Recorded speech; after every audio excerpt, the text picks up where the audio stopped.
Good morning, everyone. Let's move on to this topic, postmodernism in anthropology. So, postmodernism is what came after modernism. Now, we are looking at a new question: what is modernism in anthropology? So, modernism was the belief that anything that is relevant to anthropology, its study can be done objectively. But this idea was refuted later and it gave rise to a new philosophical tradition in anthropology that such objectivity in studying anything, whether it is a culture, a fossil, an excavation, any archaeological site, in any kind of anthropological study, such objectivity cannot be maintained. Some subjectivity would be there, some biases would be there, some personal angles, personal perspectives would be there. And this gave rise to this new tradition, postmodernism. Now, आगे chapter में we will look at the whole scenario one by one. So first, the philosophical origin. So postmodernism, it started with modernism, and modernism is what modernity is. Now, the modernity, it began with the Renaissance. So Renaissance was the period that followed the dark ages of medieval period, the time in which church and religion they held major influence over people. It was a time when people did not believe in rationality. It was a time when people resorted to any all obscure practices. They believed in superstition. They believed in faith and religion. And this whole thing, this whole dark era, it came to an end with the period of Renaissance when the ideas such as rationality, enlightenment, all were taken, they were employed by people, they were favored by people, people questioned old knowledge, and with the end of the Dark Ages, the dawn of modernity started. So you can see here the very encapsulated definition. The Renaissance refers to the way society became more rational, organized, and economically driven. Most of the idea they were truly attached to rationality, and the key feature was the questioning old knowledge, especially all the obscurantist, the superstitious belief, the influence of church, all the idea that could not be empirically tested. So all such ideas they were questioned. Now, after modernity, there came a time known as postmodernity, and this time it signals the weakening or breakdown of modern structure, the modern structure that were built after the Renaissance. So here, philosopher John Francois Lyotard he defined postmodernity as doubt towards big universal stories or meta-narratives. So again, in simple terms, meta-narratives is like a one size fits all approach. So you can see where you are students of evolutionary biology and anthropology, so you know how to trace the timeline and how to trace the cultural development over the years, and you know that right now we are looking at chain of event that started with the Dark Ages, the major influence of church, which gradually gave way to rationality with the onset of Renaissance, and then the question of Renaissance itself. So, what happened during the Renaissance? What ideas of Renaissance were not taken easily by people? So, here the problem with the acceptance of Renaissance idea was not about the rationality or was not about the empirical ideas. The doubt was about meta narratives, like creating big stories, like explaining everything in simpler terms or applying simple terms to explain everything. To understand it simply, meta narratives can be equated with hasty generalization. So hasty generalization means when you generalize any scenario that is applicable to a small cohort, small group of people, and you apply it to everyone. Let's say you saw a group of American people, you met them, and whoever you met, most of them were smokers. Now you came to equate that every American is smoker. So this is hasty generalization, and this same analogy can be applied to the idea of meta narratives. And this meta narratives in terms of anthropology was like when modernity came into picture and it started studying everything that was related to anthropology, such as cultures or fossils. They started applying singular theories, or they started applying general idea to all the cultures. So this meta narrative, this thing, this hasty generalization, this was refuted with postmodernity. Now let's have a look what postmodernity is in philosophical terms. So it is a mix of culture, ideas, lifestyle that is caused by globalization and capitalism. And both of them, capitalism, the rise of money, and globalization, the movement, all both these things, they they blend the local with the global. So the differences between one culture and another, they gradually started fading. And with the onset of capitalism, when everything was monetized, when everything has a price, this made life fast and stressful. Everything was running, everything is chasing money.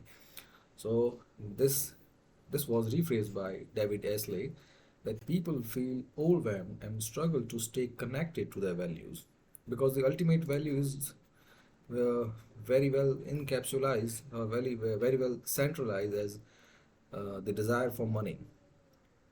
Then the values that people have learned while growing up, the values that they had inculcated, enculturated while by their society, they meant nothing. Ultimately, it's about money.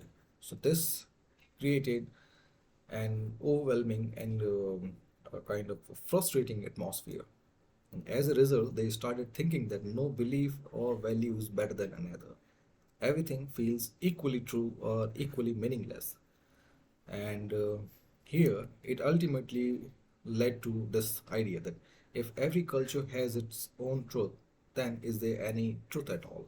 So it's, you can say, the overall idea of postmodernism is about confusion about the reality. What is real? What are the real values? What are the real cultures? Where does one culture ends and another starts? Whether people are solely driven by money, whether people are solely driven by commodities or comfort or materialism. So all such ideas, they were taken in and they influenced post-modernity in a significant way. And as I have said, it started after the Enlightenment or Renaissance period. So modern ideas like science, believing human will always progress, and thinking reason can solve all problems. These are some of the examples of meta narratives. So these ideas were questioned, and some key ideas of postmodernism. First, language shapes our reality. It depends on how we describe people.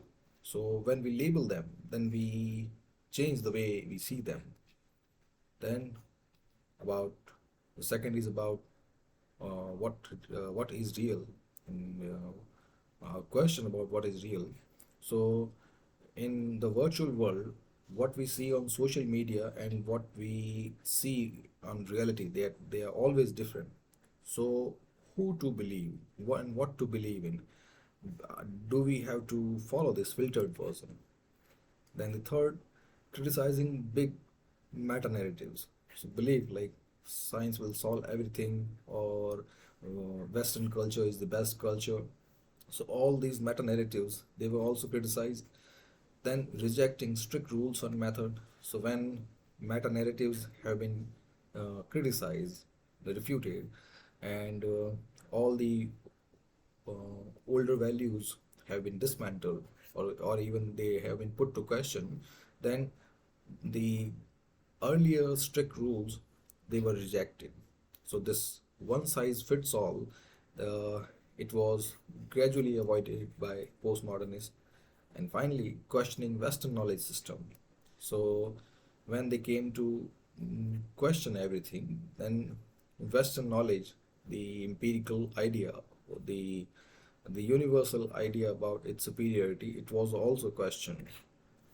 Now let's have a look at postmodernism and anthropology.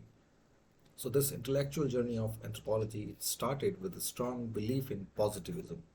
So earlier it was believed that human society they could be studied objectively, and earlier anthropologists they believed that they can observe, record, and explain other cultural practices as neutral outside, and they also believe that what they are observing and what they are recording, all those facts can be separated from personal opinion and biases.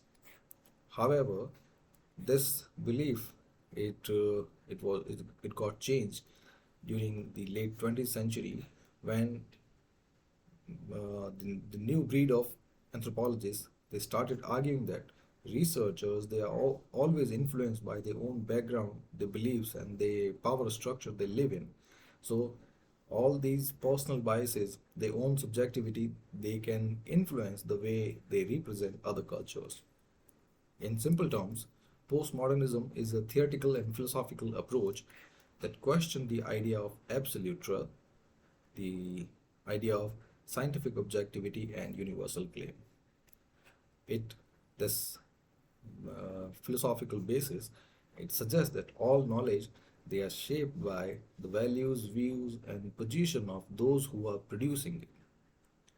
In anthropology, this became a critical and self-reflective movement, making scholars asking this question like whose voice is being heard and who controls this story being told. So ultimately, it is about the narrative that is being controlled. So, in narrative of any exotic culture, of any other culture, first the narrator, his personal background will influence the way he is narrating the story, and then the narrative itself would be influenced by those who have sponsored it and those who like to represent it the way they want. So both these things, the narrative and narrator, they influence the outcome of representation. That's the ultimate idea of postmodernism. So you can see an example here. The positivist or the modernist anthropological studies that describe tribal societies of Africa, India from a Western and colonial perspective. So these studies, even they claim to present the objective facts, but they mostly ignore the voices and viewpoint of the people, the indigenous people who they are studying. So these ideas were challenged by postmodern scholars. They argue that no anthropologist can ever be fully neutral or detached. Every observation it will be influenced by anthropologist's own culture, his personal bias, and existing power relation in which he lives. Now let's have a look at the emergence of postmodernism. So, in the early stages, the discipline of study it was guided by a strong belief in scientific methods and objectivity, and they also believed that some universal theories they can believe all cultures. So famous scholars like Radcliffe Brown, Malinowski, and they promoted structural functioning, assuming that all society work in a similar way to maintain social order. And likewise, thinkers such as Henry Morgan, Tyler, they supported cultural evolutionism, arguing that every society it passes through the same stages of cultural development. So here you can see the idea of meta-narratives being played out. Meta-narratives means they are suggesting theories that will be applicable to all cultures. So such meta-narratives and the belief in scientific and objective methods, it was the hallmark of the modernist anthropology. However, By 1970s and 80s, these theory came under heavy criticism. The new intellectual approach, postmodernism, it questioned the very idea that such meta-narratives can be applicable to all people. And one important thinker, John Francois Lyotard, in his book The Postmodern Condition, he argued that people had started doubting these meta-narratives, these grand theories.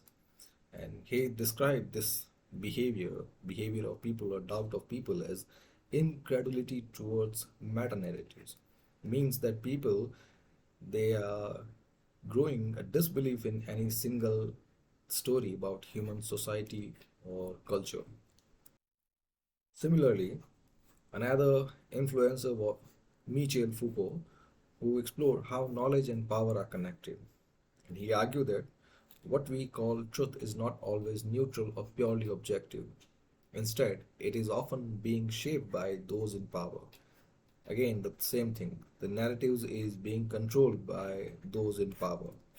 And he introduced the concept of regimes of truth, meaning that certain ideas or knowledge systems dominate while others are being ignored or silenced.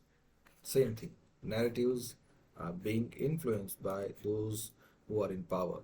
So what we see truth is not actually the truth, but a version of it, a version that suits both way. Those who are controlling the narrative and those who are listening to this narrative. Then another change was the rise of reflexivity and critic of representation. Here, scholars like James Clifford and George Marcus, they added important ideas to this writing culture, and they argued that ethnographies, which are the written account of culture which we are studying, they are not completely objective. They are shaped by anthropologist's background, his personal views, and his writing style. So Clifford, he called ethnography as partial truth, meaning no study can fully capture the complete reality of a culture. And the reason, some biases, some personal opinion, some personal perspective would be integrated in this study. For example, here uh, Branislaw Malinowski, his famous study on Trobriand Islander, well, that is a quite famous one. But later, when his private diaries were published, this showed his personal frustration and biases. So, this example proved that even well respected research can be influenced by his own background and emotions. Now, let's have a look at the principles of postmodernism. So, some principles they have already been established and explained in this background, such as they rejected a long held belief about the objectivity of representing any culture and this idea about meta narratives. But let's have a look at them one by one in detail. The first, rejection of objectivity and the myth of neutral observation. So, at the heart of postmodern anthropology is the idea that complete objectivity in research, it is neither possible nor necessary, because anthropologists they bring their own background, personal experience, and biases into work.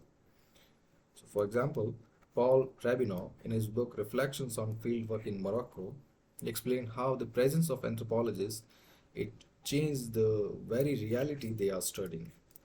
Because people they become conscious and they often respond to the observer differently because he is an outsider. So in that case, when people become conscious and a different representation is often portrayed by people, then authenticity of such observation come into question. Then the rise of reflexivity. So another idea was the reflexity, which means that anthropologists they must study themselves and think how their own background, the whole milieu that they are bringing in any study, their milieu such as their culture, their upbringing, their political, their personal views, their other perspectives, all of them, the whole milieu, how is it going to affect their research? And well-known example, There's Laila Abu Lagod in her work Veiled Sentiment. So, where she shared how being a female anthropologist it shaped her interaction with Bedouin women. Well, I guess the accepted pronunciation is Bedouin. So, her interaction with Bedouin women it was shaped by her being a female anthropologist. And then her position, both as an outsider and woman, it gave her a special access but also influenced the stories that women shared with her. So, via reflexivity, postmodernism, it made anthropologists more aware of their own role and question the authority of the writing they are representing. The third principle is about power, knowledge, and representation, drawing from Foucault and Said. So here, postmodernism it argues that knowledge is closely linked to power, and this study, this principle, it is influenced by Michel Foucault, who believe that those who control the production of knowledge, they also control the way reality is described. They control the narratives that is being portrayed. And this portrayal, it often ignore or silence weaker or marginalized section.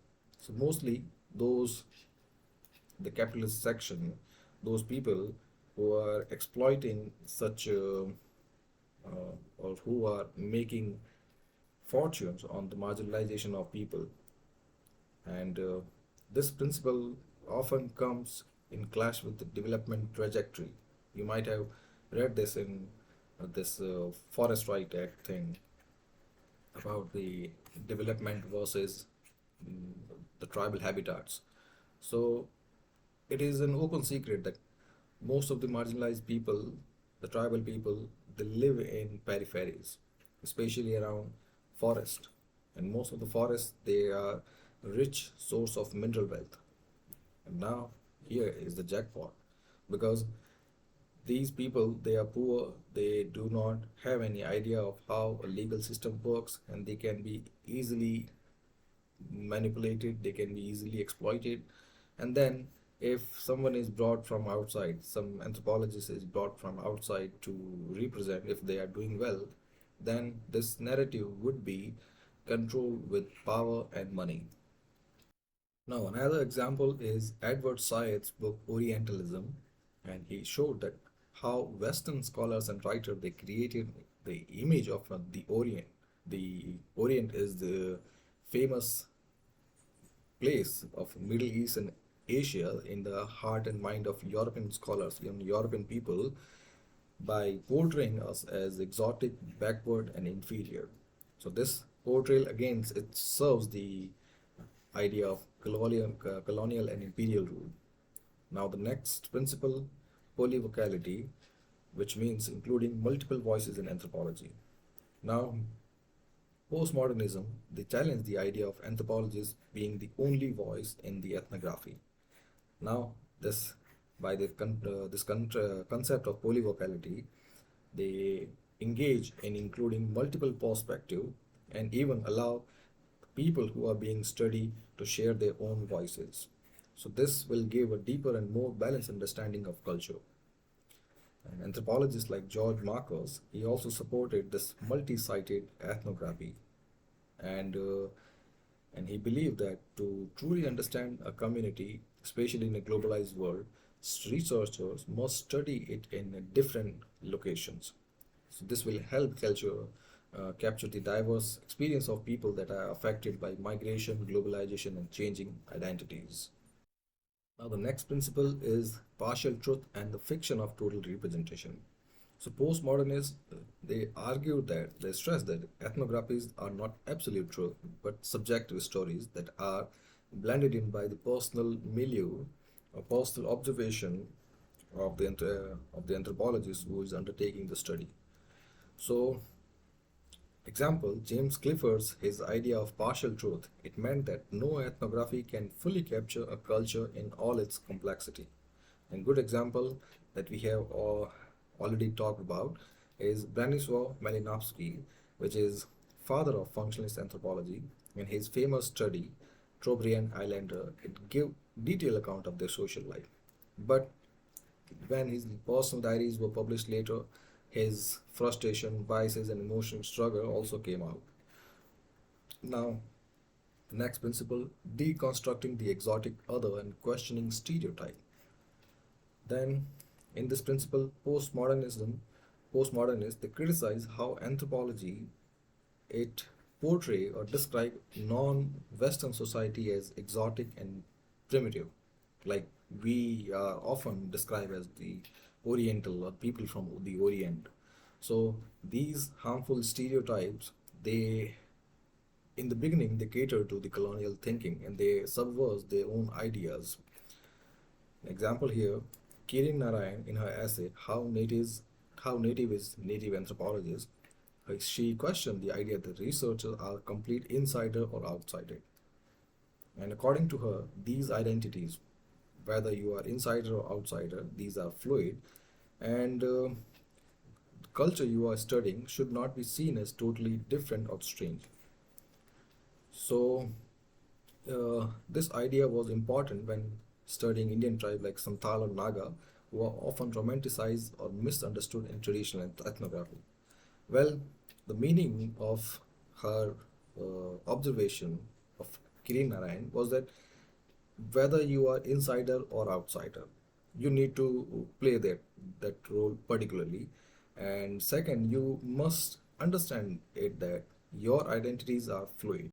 You cannot be both. You cannot be complete insider or complete outsider. And any truthful study, any complete study, it need observation by both the angle. Now, the next principle, writing as a power, the responsibility of representation. Modernists, they believe that writing is an act of power, that the way anthropologists describe people, it shapes how the world sees those culture. So, knowingly or unknowingly, these anthropologists they may spread stereotypes or silence certain voices. An example, so Nancy Sapper Hughes, in her book Death Without Weeping, it shared a heartbreaking breaking stories of child death in Brazilian shantytowns. This uh, this thing also reflected her own feelings during the research, which showed that empathy and scholarship can be combined to respectfully represent people. So again, this writing as a power is the responsibility of those who are describing or portraying other cultures. Now let's start with the writing culture, its debate, and ethnography as a fiction.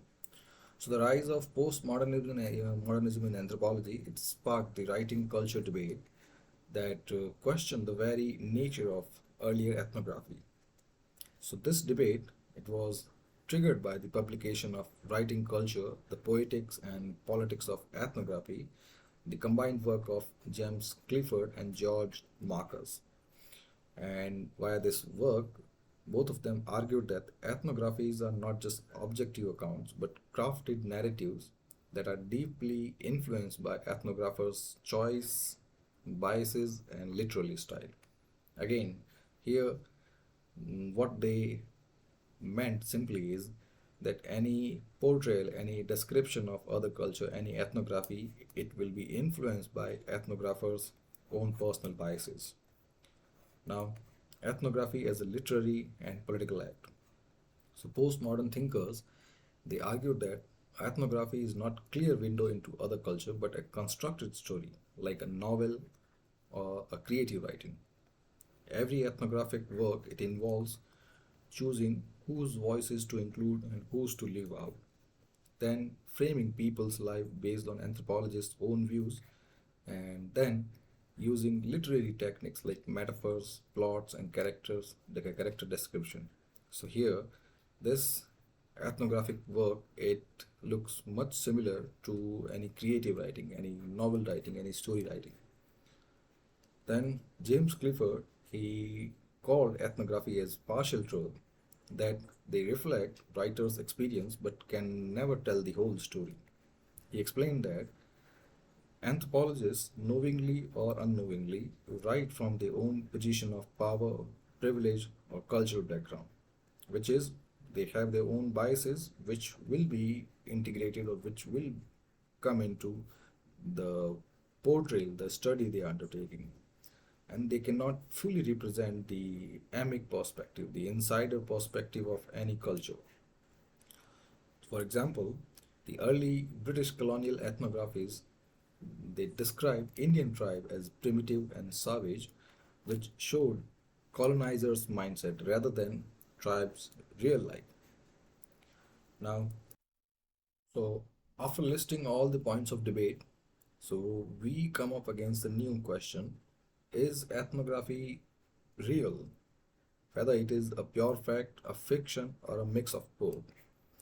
Clifford Geertz, he argued that ethnography is a form of thick description that is rich in context but always prone to interpretation, always interpretive, which means that you you are undertaking any study, but it depends on the readers and they may engage in any kind of interpretation to study it. Then, according to him, every ethnographer he creates a story by these three things. That is much like creating a plot of a novel, plot of a literary work, plot of a story. So here, uh, this plotting or this representation, it again bring the question whether ethnography is closely related to a story writing. Now, example, in his famous work, uh, Levi Strauss, his famous work, Trastes Tropiques, he wrote his field experience like a memoir or a novel, which this novel it was full of personal thoughts and literary style. Again, the idea is simple that postmodern postmodern thinkers they started this debate for a good thing because when the whole idea of writing as a power, writing as a true representation of other cultures, this idea was highlighted, then all such biases and shortcomings they came into front line, and that's these are the shortcomings we are looking at right now. Now, next, the politics of representation. Who has the right to write? So the writing culture debate, it also sparked a deeper ethical question: who gets to represent whom? Does the ethnographer's privilege, it can silence the voices of studying community? So here, a scholar argued that Western anthropologists, they have historically dominated the writing of other people's story. And this historical domination, this have a good role in the stereotypical representation of all the exotic cultures they write about. And this Laila Abu Lagod, her famous essay writing against culture, she emphasized that anthropologists they must stop portraying culture as static or exotic. Instead, write about people as individuals that are navigating changing circumstances, navigating their own world, navigating the world that is crafted as per their own geographies. So she has brought a new angle, and the debate it is again as is walking on or trading on a right line that if ethnographers are representing any culture, other cultures, they do they possess this privilege to represent this writing? Then, if they have the right, can they stereotype them? Can they silence the voices? Can they choose not to represent the voices of those marginalized communities? Now, key criticism of writing culture approach. First, over literalizing ethnography. So, critics like Ernest Gallner, he argued that treating anthropologies as fiction, it could undermine its scientific rigor because those ethnographies, those anthropological studies, they are not fictional works.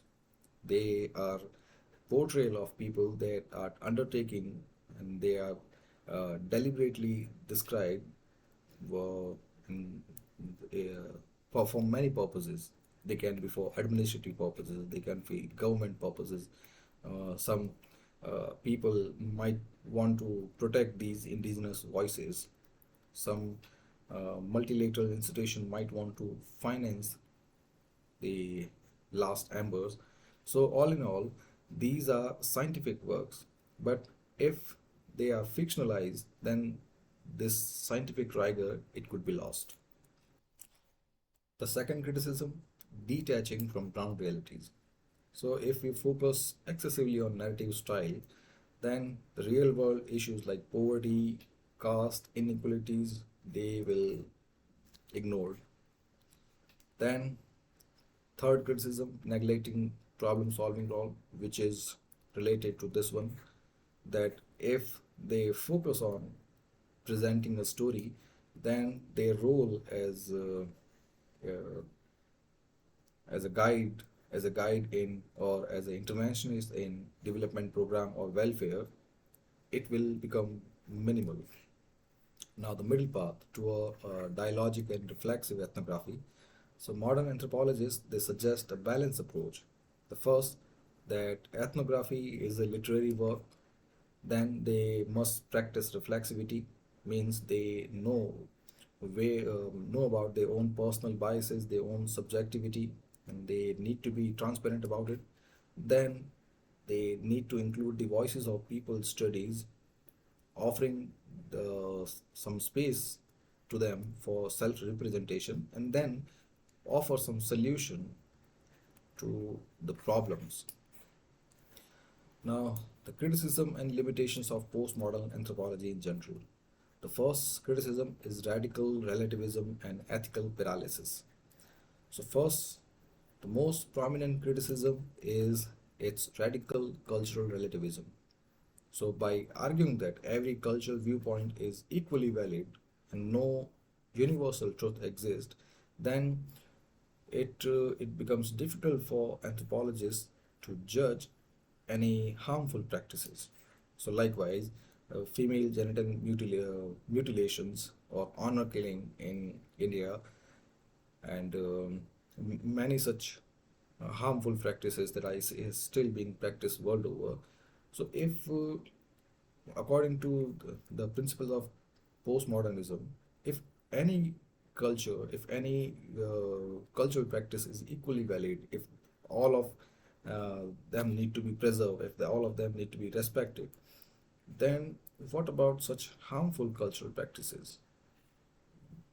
Would they be ignored?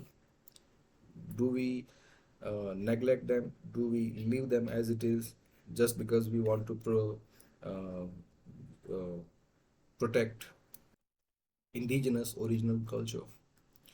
So, this ethical dilemma is there, and these questions they portray this ethical dilemma beautifully. That can an anthropologist label these as human right violation, or these are some amic perspective which should not be trampled with, or must they remain silent, fearing that they are imposing Western morality, Christian morality, constitutional morality? Then the second criticism is about crisis of representation from reflexivity to nihilism.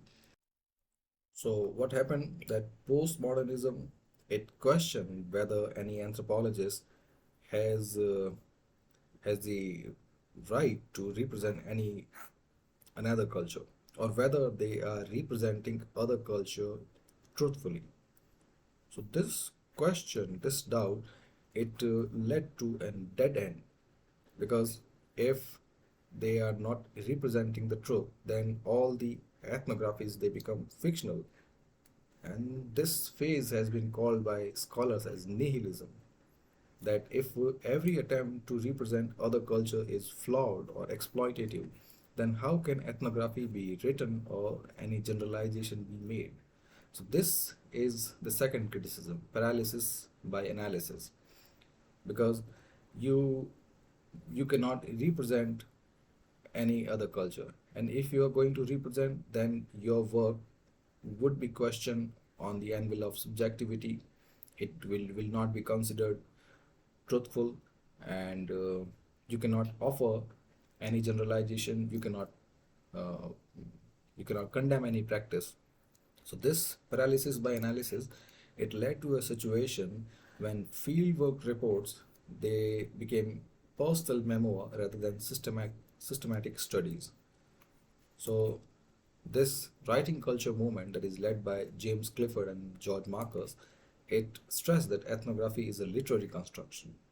So this, however, this was negatively interpreted, negatively portrayed, and gradually there came a situation when later ethnographers, later anthropologists, they became afraid of misrepresentation. And they became so afraid that they stopped producing ethnographies altogether. And the third criticism, intellectual elitism and alienation from the field. So another significant critic is the dense, jargon-heavy language that is used in postmodern anthropological writing. So here it means very complex language, which are not accessible to common readers. So for example, like decentering of the subject, problematization of positionality, these very complex terms, they dominate all the postmodernist ethnographies, but on the practical ground, for seeking solution for tribal or marginalized communities, they are not useful. The fourth criticism, ignoring material and economic realities. So the postmodernist idea, it became obsessed with discourse and symbolism, and because of that, discourse and symbolism means it became absorbed with the literary thing, educational thing, about portraying things. Then this obsession, it led to neglect of material condition, real world condition, like poverty, land alienation, economic exploitation. So by reducing every issue to narrative or text, they fail to address the tangible realities that affect the marginalized communities. So example here are given that during tribal displacement that was caused by mining project in India or in Latin America, this material deprivation, it it was deliberately ignored by postmodernist analysts, postmodern thinkers, and they focus solely on narratives of victimhood. So again, the literary thing that even if they were looking at the real thing, that these tribal people, they were being displaced, and this material deprivation is the real issue, but yet they were busy in crafting these narratives of the victimhood that they are suffering. So this thing, it has been criticized by Nancy Sapper Hughes. She argued that mm, these um, these people, these marginalized communities, they should be left alone by this textualization of suffering. Means that you should move away from this literary mess and instead work on finding solution, because this textualization of suffering, it is unethical. Now the fifth criticism, undermining science comparison and generalization. So earlier, during the positivist or the modernist phase of anthropology, the earlier branch, it balanced scientific methods and humanistic perspective. But since postmodernism, it rejected the objectivity, so this reduces anthropologies to endless particular cultural particularism. So critics like Marvin Harris from the Cultural Material School, he argues that abandoning comparison and theory building, it prevents anthropology from explaining human behavior pattern, and it convert it into purely descriptive or fragmented discipline. In simple terms, that earlier during the positivist, during the modernist phase, this objectivity, it was relied upon, and some humanistic perspective were also brought in. But right now, when subjectivity is accepted and humanistic perspective or solutions are not being offered, patterns are not being gauged, then every culture, it is seen via cultural particularism. It's amic approach. They are just being studied like caged animal. No solutions offered, no parallels drawn, no patterns drawn. So this thing was criticized by Harris. The sixth criticism, over reflexivity and rise of anthropologist's story. So while reflexivity, it was important contribution, which means ethnographer and anthropologists, they must be aware about their own personal biases, their own subjectivity, but it has gone too far. And many field report, they started focusing more on anthropologists' own feelings, identity, struggle, and personal journey rather than the people they were studying. For instance, some ethnography they turn into memoir. Memoir means personal story, and this self-representation or self-referentiality, it lost focus on the community they are meant to understand. And even Laila Abu Lagod, she warned that such excessive self-referentiality, it has made the fieldwork self-centered. So this self-referentiality means that because this thing, self-reflexivity, it has taken too far an approach, the ethnographer, they become locked into this struggle that first they need to address their own struggle, their own subjectivity. So this struggle or this description of their own subjectivity, it gradually started feeling the ethnography they were undertaking. And ultimately, this led to the ethnographies becoming turning into memoir, personal stories. Then the next, limited practical solution and theoretical dead ends. So again, that the most perhaps sorry, the most practical criticism is that deconstruction means deriving pattern from other cultures. This deconstruction of existing knowledge, it it is a good contribution of modern anthropology, but it has not provided any solution, or it fails to offer any solution. For example, so while postmodernism, it criticizes development project as neo-colonial. So this is deconstruction, means offering patterns, but such solutions, they are not provided. Now let's look at eminent scholars and works that shaped postmodern anthropology. First, Clifford Geertz, the champion of interpretive anthropology. So Clifford Geertz is famous for his concept of thick description in his work, The Interpretation of Culture. And he argued that culture is a web of meaning that is spun by people, and anthropologists' role is to interpret these symbols or to guess the meaning of this web that is spun by people. And for him, anthropology was less about scientific laws and more about reading culture like text. And his analysis of Balinese cockfight, which demonstrated how rituals, performances, and daily life, they carry deep cultural significances. So you can see uh, this web of meaning, this interpretation of web and the thick description, both can be understood by Balinese cockfight. So uh, by studying the people of Bali, Clifford Geertz, when he saw the cocks fighting among themselves. So for an outsider, this is just a cock fight. But later, he came to this interpretation that these cocks, they represent different strands or different conflicting strands of the sections, the contradictory strand of the section he was studying. And this fight, it also represented the mock duels that existed, or mock rivalry that existed between people. Now, people, they cannot fight openly. If two person are there, they cannot fight openly with each other. So this settlement of account, it is done by the courts.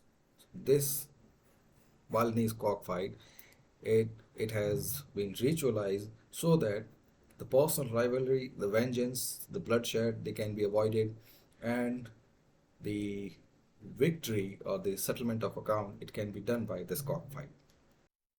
Now, the second contribution, James Clifford and George Marcus, the writing culture movement. So, their work, Writing Culture Anthologies, it became a foundational text in postmodern anthropologies. It exposed how ethnography are not neutral observation but partial truth that are shaped by the personal subjectivity of ethnographer. And Clifford, he emphasized that anthropologist is not a distant or objective observer, but an active participant that is shaping the narrative. Then, this book it argued for reflexive ethnography, where anthropologists or ethnographers they must be self-aware about their identities or the worldviews that they are bringing in their work. The next contribution by Michel Foucault, Power, Knowledge, and Discourse. So he argued that knowledge production is always linked to power structure, that it is shaped by those who has the power to speak and define truth. And his ideas on governmentality and the archaeology of knowledge, it pushed anthropologists to examine how the state institutions, the systems, and their discourse, they regulate society, especially marginalized groups. Then these ideas laid the foundation of critical anthropologies, a branch that explored the issue of domination, colonialism, and identity politics. The next contribution by Laila Abu Lagod, Feminist and Decolonial Intervention. So, in her famous essay, Writing Against Culture, she criticized the tendency of anthropologies to portray culture as static and exotic.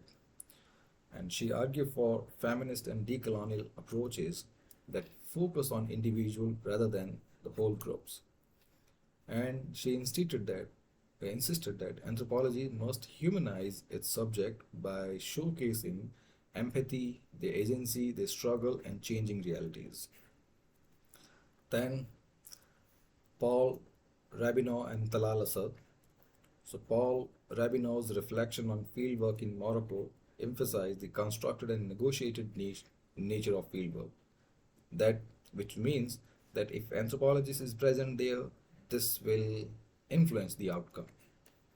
Then the work of Talal Asad, it highlighted how anthropology historically served colonial interests, influencing how culture were represented and governed, which this idea echoes with the idea of um this narrative representation given by Michel Foucault, that those in power they control the narrative. And the same way, Talal Asad, the work is same, the idea is same that representation it is serving colonial interests and these interests they represent or they influence how culture are represented and governed. Next, Arjun Appadurai and his concept of global cultural flow in modernity and large. In his works, he argued that in the age of globalization, culture is no longer confined to place, but it has become fluid, working via ethnoscapes, mediascapes, technoscapes, financescapes, and ideoscapes. And these are the newer world where the world at large is existing. It's same as the social media. Now most of the world, most of the business, most of the commerce, most of the conversation, most of the mock fights they happen on social media. So social media becomes another scape, another landscape. And he shifted the focus of anthropology from local and static culture to all those dynamic and fluid global processes. Now let's have a look at paralysis by analysis. So, uh, telling example is the global indigenous rights movement. So while postmodernism it supposes giving right to the marginalized, but its fear of generalizing or representing others, it prevent anthropologists from advocating strongly. And An example from India, that debate on tribal displacement due to dam or mining, it need anthropologists to engage with policymakers, court, and our government. However, a pure postmodern approach, it stalls at endless discussion about narratives of victimhood without providing any real solution. Now, contemporary relevance and influence of postmodernism. First one is impact on ethnographic practices towards collaborative. So the most lasting influence of postmodernism is how anthropologists they conducting fieldwork and writing ethnographic today. It it led to rise of collaborative anthropologies, where the informants they are treated as co-authors, multiple voices are represented, and a greater sensitivity is shown towards gender, caste, race, and indigenous identities. The second is shaping feminist and indigenous anthropologies. So now it's a focus on power, positionalities, and politics of representation. It has deeply influenced feminist anthropologies and indigenous anthropology. So here, Laila Abu Lagod, she challenged the tendency of Western scholar to present Muslim women as homogeneous or oppressed victim. Her famous work, Do Muslim Women Really Need Saving? It questioned these Orientalist portrayal while advocating for more nuanced and locally grounded representation.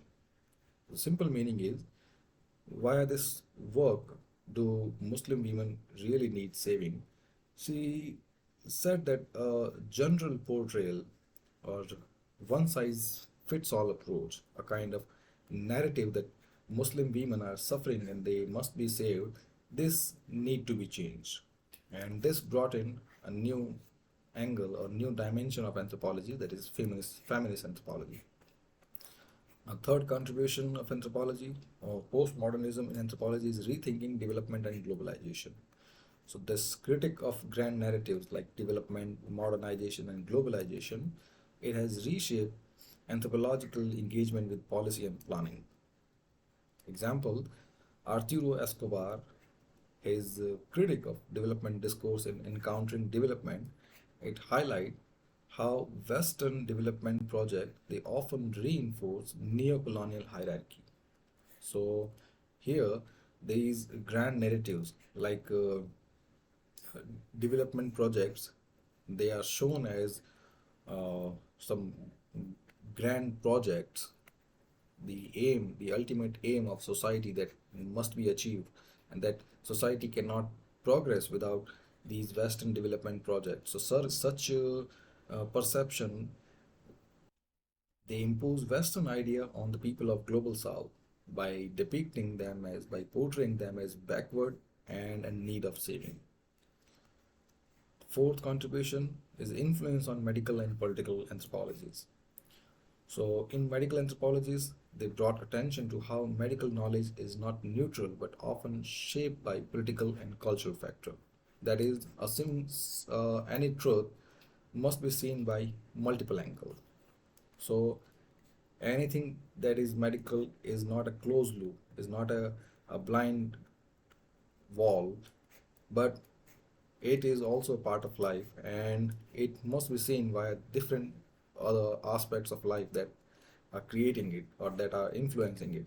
So this medical, everything that is medical, it can be simply called the medical knowledge. It is shaped by political, cultural, psychological, social, economic, and whatnot. So all such angles must be seen. Example, Nancy Sapper-Hughes' work in Brazil, it exposed how poverty and inequality they produce everyday violence that cause child mortality. So this portrayal or this seeing multiple truth, it shifted medical anthropology from mere catering to disease to examining various structural violence, healthcare, inequality, and the politics of care. So ultimately, medical anthropology it can employ the tactics of postmodernism to study various roots or various factors that have caused it. And this will be impossible without seeing it from different angles or different dimensions. Similarly, political anthropologies it examines how states use discourses of security, modernity, and nationalism to legitimize policies that usually harm minorities and indigenous groups. And again, these ideas security, modernity, nationalism, development, internal security, international discourse all of these are some grand narratives. And these narratives, by the grand scale they are undertaken, they often marginalize or they often ignores the voices of these minority or indigenous people. An example, James Ferguson's study, The Anti-Politics Machine in Lesotho, he revealed how development projects are used to extend state control while appearing apolitical. Now, the next contribution, enhancing reflexivity and ethical responsibility. So, via postmodernism, anthropology, it has become more moral and ethical. In present time, anthropologists they are trained to acknowledge their own positionalities, their own privileges and biases, and ethical guideline. They emphasize that the people they are studying, they must the informed consent must be taken. They should be stay transparent, and then benefit sharing must be employed too. And finally, concluding reflection beyond postmodernism. So, as anthropology grows, a key question arises: have we moved beyond postmodernism, or is its influence still essential? So, all in all, we have seen it. Postmodernism it brought powerful critics. It challenged everything. It challenged grand narratives. It exposed the role of power in research, and it brought in reflexivity without offering any tentative solution. It replaced universal claim with multiple voices, fragmented stories, and reflexivity. But yeah, scholars soon realized that just critiquing or just criticizing was not enough.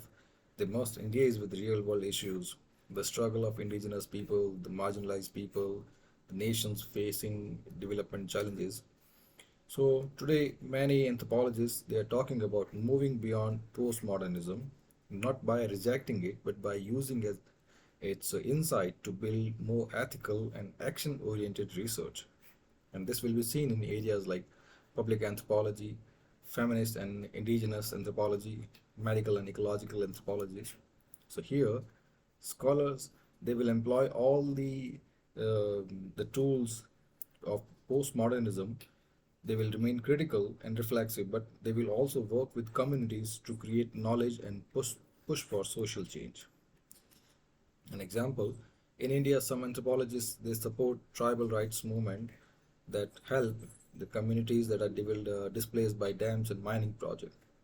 So here, uh, even being aware about the outsider position, they advocate for policy changes, legal rights, and participatory development models. So this is it. Thank you very much, and subscribe the channel.